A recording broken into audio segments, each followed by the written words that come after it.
দেখো বন্ধুরা, পাশে বড়জন বসেছে রিভিউ দিতে। দেখো রিভিউ, ওই যে বলছে আবার রিভিউ।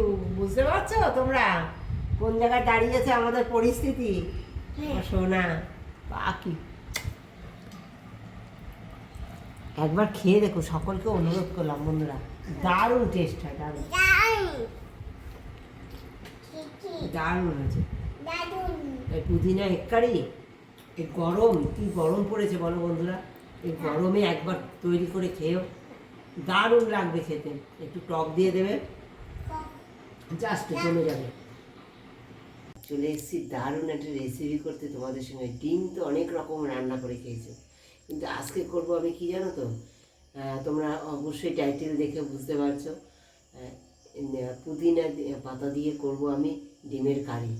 পুদিনা এগ কারি করব। তার জন্য দেখো এই যে ডিমগুলো সব সুন্দর করে সিদ্ধ করে নিয়েছি। এতে একটু লবণ আর হলুদ লাগিয়ে নিচ্ছি বন্ধুরা, একটু কাশ্মীরি লঙ্কার গুঁড়ো সামান্য একটু লাগিয়ে নিয়ে আমি সুন্দর হালকা করে একটু ভেজে নেব। তেল এদিকে দেখো গরম হয়ে গেছে, তেলে দিয়ে দিচ্ছি ডিমগুলো।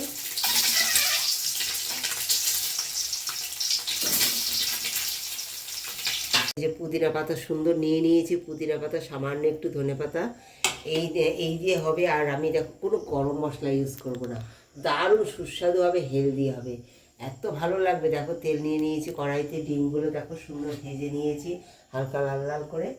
এইবার দেখো দিয়ে দেবো একটু একটা গোটা শুকনো লঙ্কা, একটু কালো জিরে ফোড়ন। ডিম দিয়ে কালো জিরে ফোড়ন কেমন লাগে একবার খেয়ে দেবো। দিয়ে দেবো একটু দেখো পেঁয়াজ বেটে নিয়েছি, পেঁয়াজ বাটা। তোমরা তো জানো আমি খুব কম তেল মশলায় রান্না করি, অথচ খুব সুস্বাদু হবে।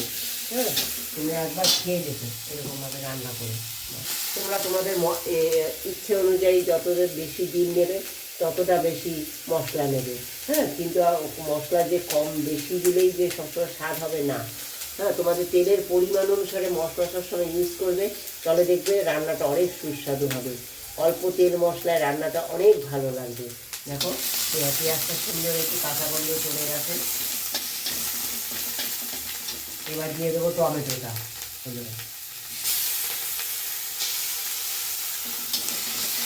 টমেটোর সঙ্গে দিয়ে দেবো আদা বাটাটা আর সামান্য একটু রসুন বাটা।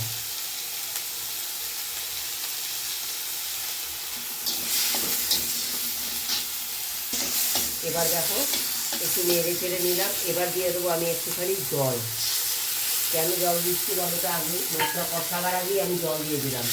কেন বলো তো? এই যে শুকনো মশলাগুলো দেবো, সামান্য হলুদ, কাশ্মীরি লঙ্কার গুঁড়ো, একটু দেখো সামান্য ধনিয়া জিরে গুঁড়ো, পরিমাণ মতো লবণ, এই সব কিছু দিয়ে দেবো এতে আমি।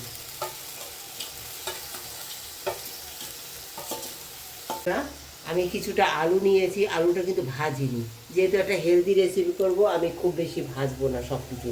এইটা আমি মশলার সঙ্গে কষিয়ে নেব আলুটা।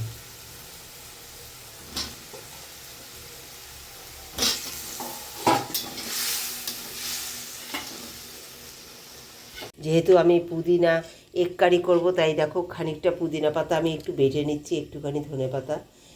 পুদিনা পাতা একটু ধনে পাতা আমি বেটে নেব।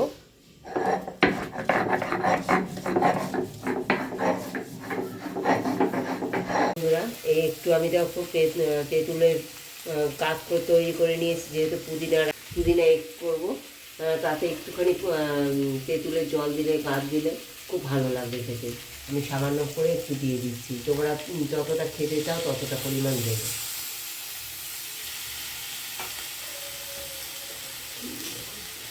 একটু টক দিয়েছি, তাই সামান্য একটুখানি 1 ফুট চিনি দিয়ে দিলাম। যে পুদিনা পাতা বেটে নিয়েছিলাম, পুদিনা পাতা বাটাটা।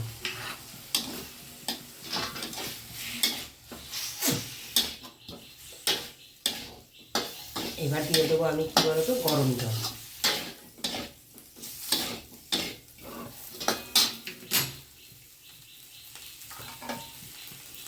তোমরা তো জানো আমি রান্নায় সবসময় গরম জল ইউজ করি। আমার রান্নায় কিন্তু কালার হবে না বন্ধুরা, কারণ আমি পুদিনা পাতা দিয়েছি যেহেতু, আর তেঁতুল দিয়েছি, তাই আমার রঙটা কিন্তু তোমাদের মতো অনেক কালারফুল হবে না, কিন্তু খেতে অনেক সুস্বাদু হবে। তোমরা একবার এইভাবে খেয়ে দেখো। সুন্দর ফুটে উঠেছে বন্ধুরা, ভাজা ডিমগুলো সব দিয়ে দেবো।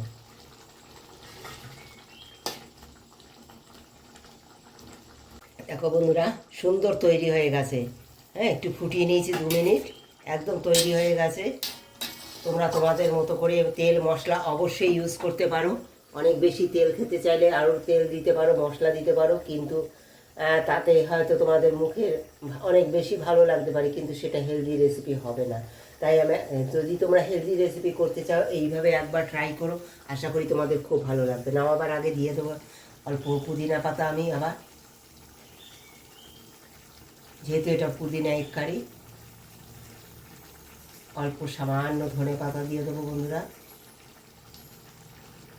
রেসিপিটা কেমন লাগলো একটা কমেন্ট জানিও বন্ধুরা, আর করে একবার ঘরে একবার ট্রাই করে খেয়েও, আশা করি তোমাদের খুব ভালো লাগবে। একদম নতুন একটা রেসিপি, আর এই গরমে এই পুজোর সময় শরীর ঠান্ডা রাখতে অবশ্যই রেসিপিটি একবার ফলো করো।